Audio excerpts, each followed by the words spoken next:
Industri tekstil menjemput mati.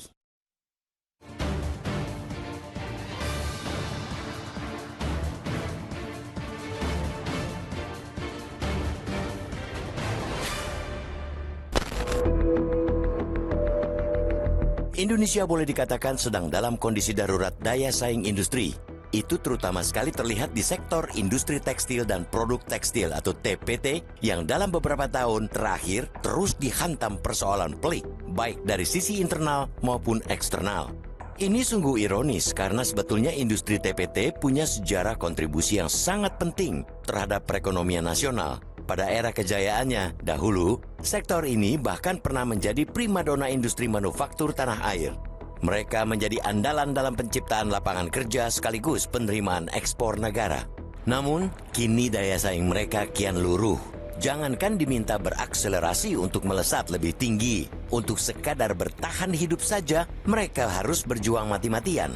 Perjuangan mereka saat ini ialah agar tidak terjadi badai pemutusan hubungan kerja atau PHK yang lebih besar di masa-masa mendatang. Itu pun bukan pekerjaan mudah ketika hantaman bukannya semakin reda, malah makin menghebat. Dari sisi dalam, para pelaku industri TPT dihantam oleh kebijakan perdagangan pemerintah yang tidak jelas, serta kenaikan upah dan biaya utilitas yang terus meninggi. Di saat yang sama, dari sisi luar, keterpurukan daya saing itu juga dipicu oleh praktek impor TPT yang dinilai sudah sangat keterlaluan. Membanjirnya produk impor ilegal maupun produk impor legal yang didukung praktek dumping membuat produsen lokal sulit bertahan. Barang-barang impor yang murah, terutama dari Tiongkok, yang semakin tidak terbendung membanjiri pasar domestik, membuat para pelaku industri TPT kian tak berdaya. Dampaknya amat dahsyat. Hari-hari ini cerita seperti tahun lalu kembali terjadi. Ribuan pekerja di Jawa Tengah dan Jawa Barat terpaksa menganggur lantaran terkena PHK. Gelombang PHK besar-besaran yang terjadi sejak awal 2024 bukan sekadar karena pengurangan karyawan, melainkan juga akibat perusahaan yang tutup. Pada persoalan ini, sayangnya, pemerintah justru tidak konsisten dalam menciptakan perlindungan bagi pelaku industri dalam negeri. Contohnya di aturan soal impor. Di satu sisi, pada satu kesempatan, Menteri Keuangan Sri Mulyani pernah menuding praktek dumping yang dilakukan negara produsen TPT sebagai penyebab banjirnya barang impor. Namun setelah tahu musababnya, Bu Menteri malah lambat menerbitkan kebijakan bea masuk pengamanan maupun anti-dumping.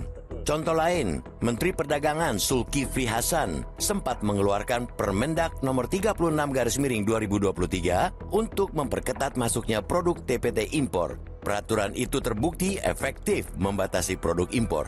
Impor pakaian menyusut dari 3,53 ribu ton pada Januari 2024 menjadi 2,67 ribu ton pada April 2024. Namun, anehnya, Bilate itu malah direvisi menjadi Permendak nomor 8/2024 yang isinya merelaksasi impor.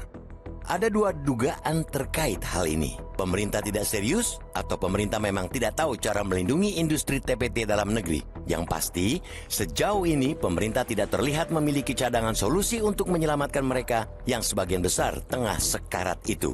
Industri-industri seolah dibiarkan berjuang sendiri tanpa sokongan yang memadai dari negara. Celakanya, di saat pemerintah tak mampu melindungi industri TPT dalam negeri, mereka malah menggelar karpet merah buat investor Tiongkok yang akan membangun pabrik garmen di Indonesia dalam waktu dekat. Menurut Menteri Koordinator Bidang Maritim dan Investasi Luhut Binsar Panjaitan, perusahaan tekstil Tiongkok itu telah mendatanginya dan mengungkap rencana investasi hingga penyerapan tenaga kerja. Atas nama investasi, pemerintah rela menomorsatukan investor luar tanpa perlu peduli bahwa pada saat yang sama industri dalam negeri sedang menunggu mati.